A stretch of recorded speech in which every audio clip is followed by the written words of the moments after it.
நாம் இன்னைக்கு பார்க்க போகிறது பிரிஞ்சால் வச்சு ஒரு க்ரீன் மசாலா கிரேவி தான். இது ரொம்ப டேஸ்டியாக இருக்கும். ரொட்டி, சப்பாத்தி, ஈவன் ஃப்ரைட் ரைஸ் இல்லை பிளெயின் ரைஸ்க்கு கூட ரொம்ப நல்லாயிருக்கும். இது நான் ஆந்திராவில் இருக்கும்போது என்னோட நெய்பர் செஞ்சு கொடுத்த கறி, அவங்கக்கிட்ட இருந்து நான் கற்றுக்கிட்ட கறி தான் இது. இது இப்போ எப்படி செய்கிறதுங்கிறத பார்க்கலாம். இதுக்கு தேவையான இன்க்ரீடியன்ட்ஸ் எல்லாம் எடுத்து வச்சுட்டு நம்ம முதல்ல ஒரு க்ரீன் மசாலா பேஸ்ட் அரைச்சிக்கலாம். மிக்சியில் கொஞ்சம் பச்சை மிளகா, உங்கள் காரத்துக்கு ஏற்ப பச்சை மிளகா சேர்த்துக்கோங்க. ஒரு சின்ன துண்டு இஞ்சி, 4-5 பல்லு பூண்டு, கொஞ்சம் புதினா நிறைய போடக்கூடாது, ஏன்னா ஸ்ட்ராங்காக இருக்கும் அதோட ஸ்மெல். கொத்தமல்லி கொஞ்சம் ஜாஸ்தி சேர்த்து, கொத்தமல்லியும் அதோட சேர்த்துட்டு நான் கொஞ்சம் கசூரி மேத்தியும் அதோட சேர்த்துருக்கேன். சேர்த்துட்டு ஒரு டேபிள் ஸ்பூன் தயிர் சேர்த்து நம்ம ஒரு பேஸ்ட்டாக அரைச்சி எடுத்துக்கணும். தயிர் சேர்க்கும் போது அது கலரை ரொம்ப மாறாது. ஸோ இந்த பேஸ்ட்டை அரைச்சி வச்சதையும் நம்ம தனியாக எடுத்து வச்சுட்டு ஒரு பேனில் ட்ரை மசாலா எப்படி செய்யறதுங்கிறத பார்க்கலாம். ஸோ அந்த ட்ரை மசாலாவுக்கு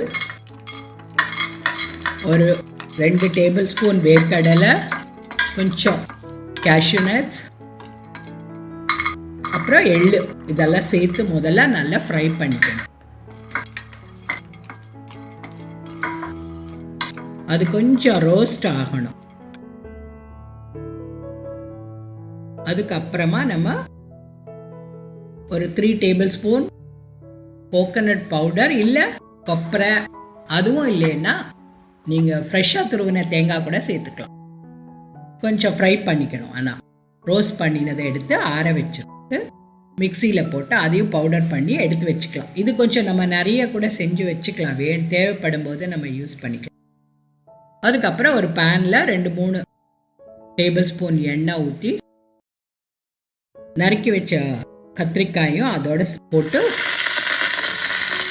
நல்லா ரோஸ்ட் பண்ணணும். நீங்கள் சின்ன கத்திரிக்காவாக இருந்தால் முழுசாக சேர்த்துக்கலாம், இல்லை அப்படியே கட் பண்ணதை கூட போட்டு ஃப்ரை பண்ணி அதையும் தனியாக எடுத்து வச்சுக்கணும்.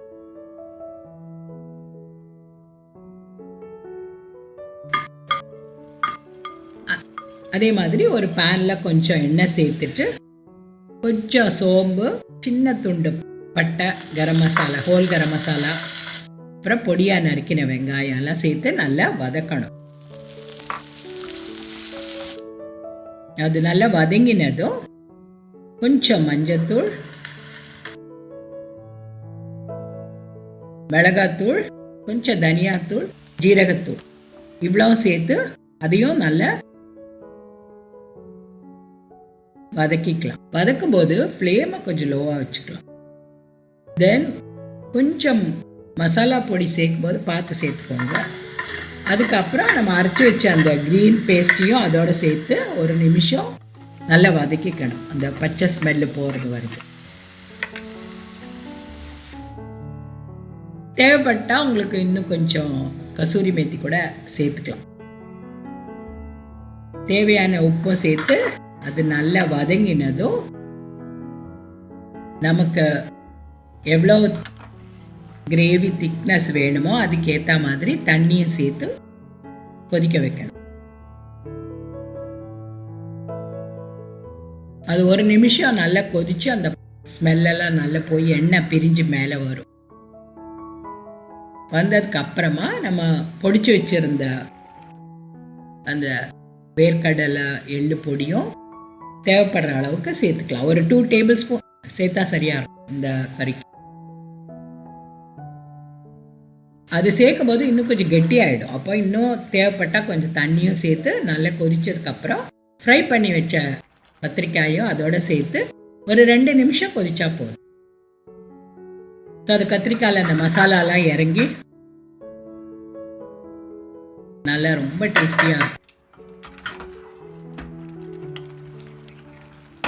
பார்க்கறதுக்கே ரொம்ப அருமையான ஒரு கறி இது. ஃப்ரைட் ரைஸ் கூட, புலாவ் கூட, ரைஸ், சப்பாத்தி எதுக்கு கூட வேணும்னாலும் ரொம்ப நல்லாயிருக்கும்.